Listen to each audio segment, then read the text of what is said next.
সুপ্রভাত আমার ছাত্রছাত্রী। আর্টস ম্যাগনেট বিশ্বজিৎ চ্যানেলে তোমাদের স্বাগত।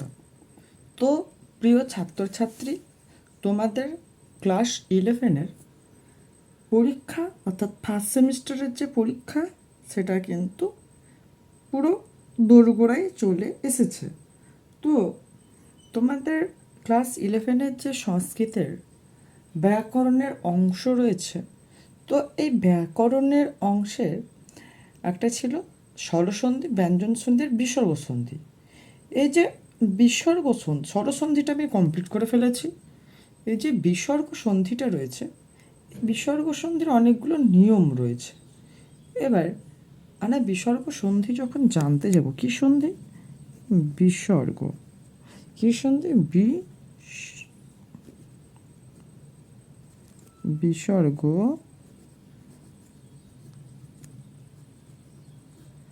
বিসর্গ সন্ধি কি রয়েছে? বিসর্গ সন্ধি কিন্তু রয়েছে। এই যে বিসর্গ সন্ধি রয়েছে, এই বিসর্গ সন্ধি কিন্তু রয়েছে কয় প্রকার? দুই প্রকার। বিসর্গ সন্ধি কয় প্রকার? দুই প্রকার। কি কি? একটা স্বজাত, একটা রজাত। এই বিসর্গ সন্ধি কি কি? একটা স্বজাত আর একটা হচ্ছে রজাত। মনে থাকবে এই বিসর্গ সন্ধি হচ্ছে একটা স্বজাত আর একটা হচ্ছে রজাত। এই যে বিসর্গ সন্ধি, এই বিসর্গ সন্ধির প্রথম যে সূত্রটা রয়েছে, বিসর্গ সন্ধির প্রথম সূত্র যে যদি বিসর্গ প্লাস চ বা ছ এটা যদি থাকে, তাহলে এই যে বিসর্গ এর স্থানে কি হবে? বিসর্গ স্থানে কি হবে? বিসর্গ স্থানে হবে তালবিস্য। কি বললাম? বিসর্গর পর যদি চ বা ছ থাকে, তাহলে বিসর্গ স্থানে হবে তালবিস্য। যেমন দেখো, পূর্ণ। কি বললাম? পূর্ণ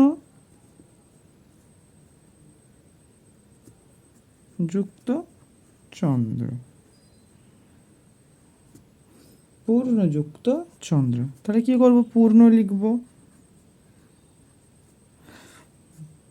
বিসর্গ আছে, চ আছে, কি হবে? তালবিস্য হবে।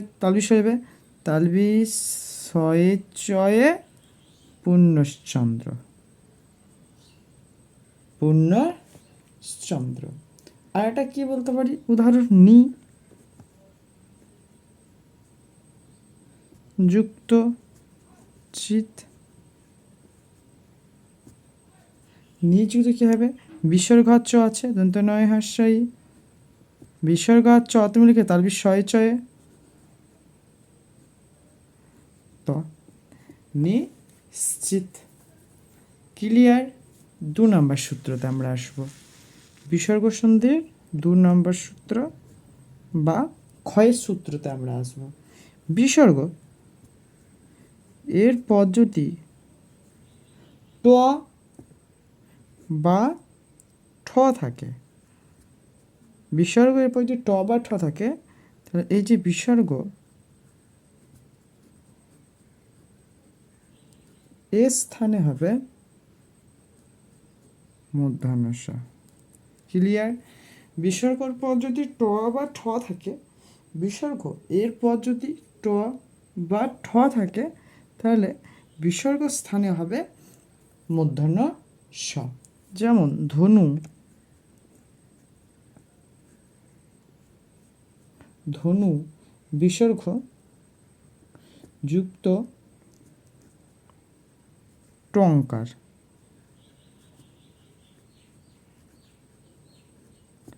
ধনু বিসর্গ যুক্ত টঙ্কার। বিসর্গ আর ট থেকে কী হবে? মূর্ধন্য ষ হয়ে যাবে। কী হবে? ধ দন্ত নয় সু, মূর্ধন্য শয়ে টয়ে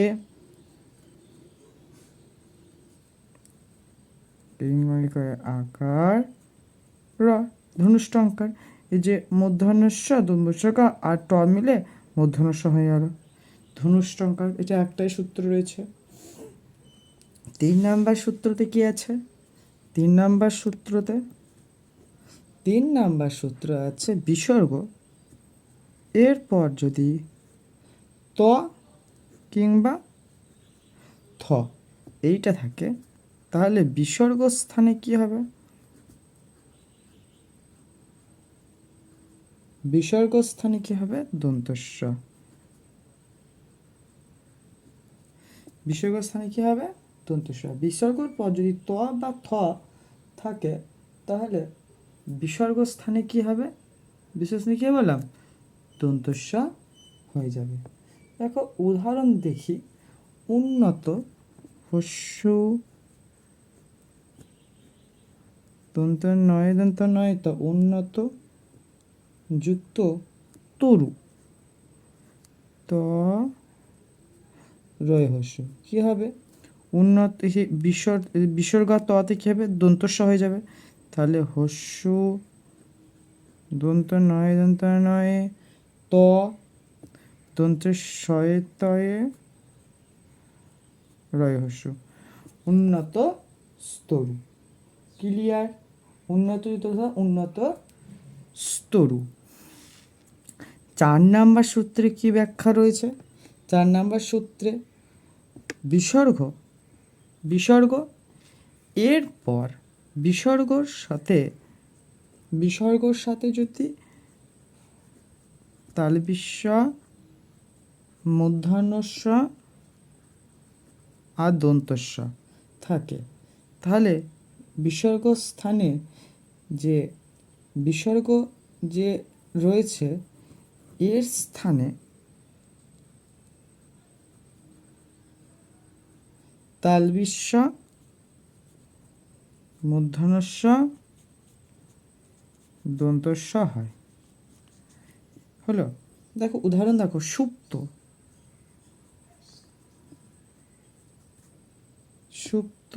যুক্ত